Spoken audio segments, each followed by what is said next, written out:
করতে হবে ইনশাআল্লাহ। আপনারা সবাই ঐক্যবদ্ধভাবে কাজ করবেন তো?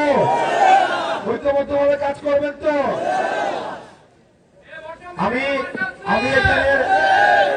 এখানের আপনারা যারা আছেন, আপনার সন্তান হিসেবে আমি এখানে আসছি।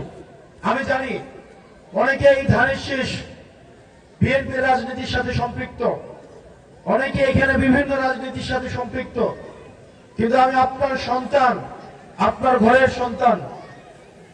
আপনি আমাকে কিভাবে সফল করবেন সেটার জন্য আপনাকে প্রত্যেকটা ঘরে ঘরে যাইতে হবে।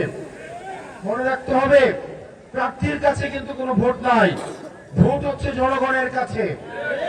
এবং সেটার জন্য আপনারা এখানে যারা উপস্থিত হয়েছেন প্রত্যেকেই প্রত্যেকটা বাড়িতে বাড়িতে গিয়ে গিয়ে ভোটারদেরকে উদ্বুদ্ধ করতে হবে 12 তারিখে সে যেন শাপলাকলিতে ভোট দেয়। একটা বাড়িও যেন মিস না যায়। আপনারা পারবেন তো? আপনারা পারবেন তো?